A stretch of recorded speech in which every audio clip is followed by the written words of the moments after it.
Me down, that's one thing I've learned. I'd like to see anybody try to grind me down, that'd be the day. What I'm out for is a good time. All the rest is propaganda.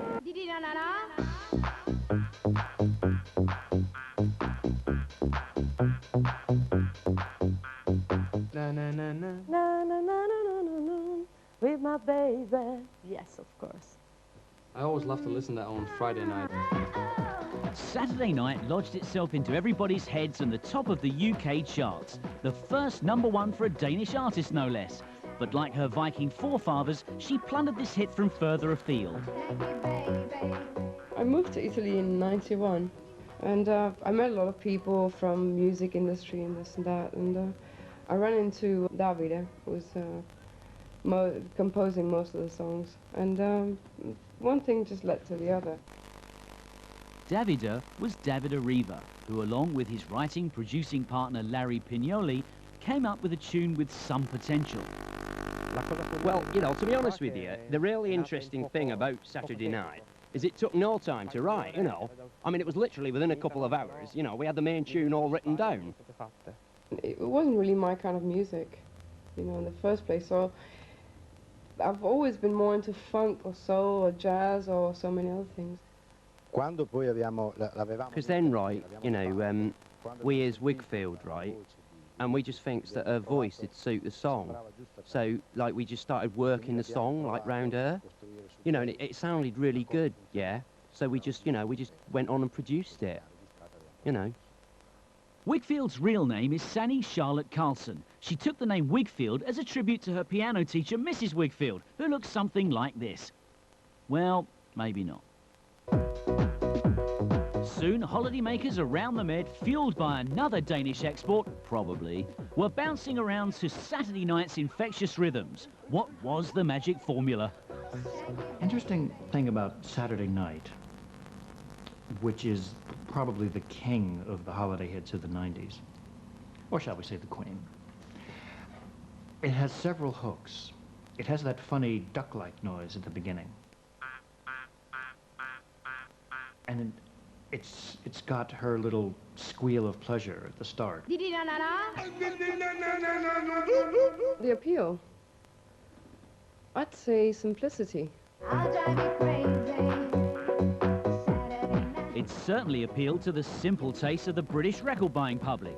Amongst its achievements was that Wiggy became the first artist to go straight in at #1 with a debut single. She also knocked this off the top of the charts. Feel it in my finger, I feel it in my toe. Whigfield, is it? Was that, did you say Whigfield? Is that her name? Is it no Whitfield? No. It's Whitfield, Whigfield. Whigfield. Whitbread. People had had enough of slushy love songs. It was time to party again. I think all these songs are part of a good memory, and they're easygoing and you don't have to think too much, and that's what you do on holidays, and I think it's a holiday song. And like all the best holiday songs, it came complete with an incomprehensible dance routine. The dance is on a 7-beat bar, the song is on an 8-beat. In the dance, you jump and turn on the 7th beat. Now on the 8th beat, you've already turned, and you're doing the dance again at a 90-degree angle. You start the routine again on the 8th beat, and not the new beat until the next bar. So it's always an odd beat. Cheers. Cheers. Could I have another one, please? It wasn't setting out to be a historic record, but the way popular chart music has gone recently is in the techno direction. And this sounds like a very early version of that. Saturday Night came before its time. That's what I think. Saturday night and I'm sitting in a tub. Got to see my baby. Ahead of its time? Not according to the Equals, who claimed Whigfield's Saturday Night was a copy of their Rub-a-Dub-Dub. However, nothing came of this claim. Rumours that Napalm Death also made claims of plagiarism are as yet unconfirmed.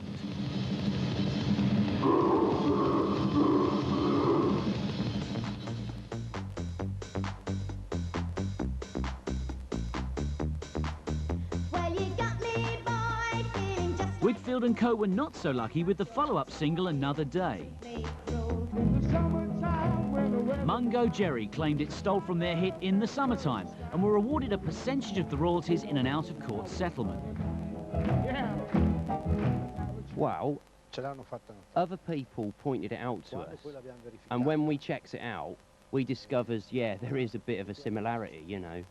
Now this life is mine, I can do it alone, and I'm feeling fine, now I'm here on my own. Well, often it can happen that you like have a tune in your head, and then you write it down, and at that point it feels, you know, like it's completely all your idea. My new single is called Much More. Whigfield continues to record with Larry, and her third album was released on the continent last year. But she hopes to make a comeback in the UK one day. I believe there's still a market for this music. I believe that there's a revival of bubblegum pop, you know, and it's about hitting one spot at that time, and it will work. It's luck. And hey, if people want it, you know, and if we can make a living on it. Before we reveal our